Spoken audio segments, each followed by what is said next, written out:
Hello everyone, আসসালামু আলাইকুম। সবাই কেমন আছেন? আপনাদের সকলের দোয়ায় আলহামদুলিল্লাহ আমি অনেকটা ভালো আছি। তো welcome back to my YouTube channel.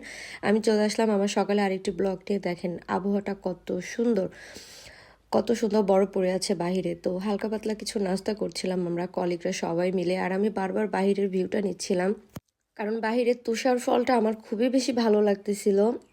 প্রায় এটা এপ্রিল মাসের লাস্টের দিকে, বাট এখন পর্যন্ত ঠান্ডা কোনোভাবেই যাচ্ছে না। আমার নিজের কণ্ঠ শুনে বুঝতেছেন আমার অনেক ঠান্ডা লেগে আছে, বাট বাইরের ভিউটা অনেক সুন্দর ছিল। তো ভিডিও সেটা কমপ্লিট করতেছি। আফটার আমরা একটু নাস্তাও করলাম, নাস্তা টাস্তা করে খুব ফানি করছিলাম। ফান টান শেষ করে অলরেডি আমার জব শেষ। সারাদিনের কিছু দেখানোর এমন কিছুই ছিল না। তো জব শেষে আমি রুমে চলে যাচ্ছি। ঠিক সন্ধ্যার সময়ও দেখেন ঠিক একই রকম একটা অবস্থা, প্রচণ্ড ঠান্ডা ছিল বাহিরে। আমি তাড়াতাড়ি রুমে চলে আসলাম।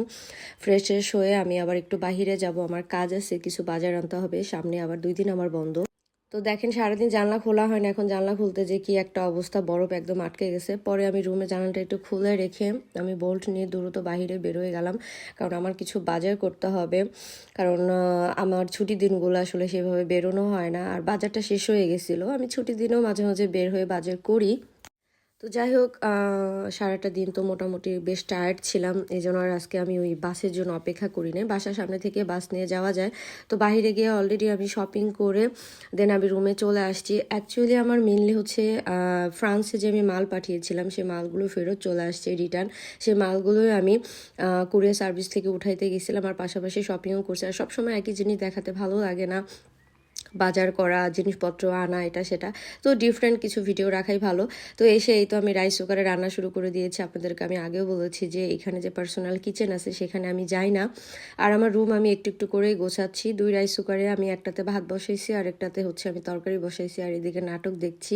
তো আস্তে আস্তে রান্না করতেছি, আর মালপত্রগুলো সব বের করে আস্তে আস্তে আমি গোছাচ্ছি। আমার এখনও হচ্ছে গিয়ে যে ছোট কাবার্ডে আমি জিনিস রাখতেছি, এইটা হচ্ছে গিয়ে আমি সরাই ফেলবো, আর আমাকে আর একটা আলমারি দিবে যেটা হচ্ছে ঢেকে রাখা। তো অলমোস্ট আমার মাছ দিয়ে হচ্ছে গিয়ে বেগুন টমেটো একটা ভুনা তরকারি করা শেষ। আসলে ঠান্ডার কারণে আমি কেন যেন কথাই বলতে পারতেছি না। তো অলমোস্ট আমার রুম মোটামুটি গোছানো হয়ে গেছে। এখানে আমি আমার সব স্যান্ডেলগুলো শুজগুলো রেখেছি, আপাতত এভাবে রাখছি। এই টেবিলটা আমি ওই পাশে দিয়ে দিব, আর আলমারিটা হচ্ছে এ পাশে নিয়ে আসব যখন আমাকে কাবার্ডের আর এক অংশটা দিবে। আর এখানে আমি রেগুলার সব বাজারের জিনিসগুলো রাখি।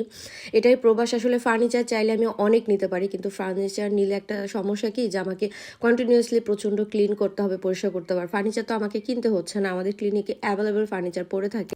তো যাই হোক, এখানে আমি কাবাটের আর এক অংশ পেয়ে যাব খুব তাড়াতাড়ি, আর এইভাবে আমি আপাতত গুছায় রাখলাম। আফটার দেখা হইতেছে নেক্সট ব্লগে। আল্লাহ হাফেজ।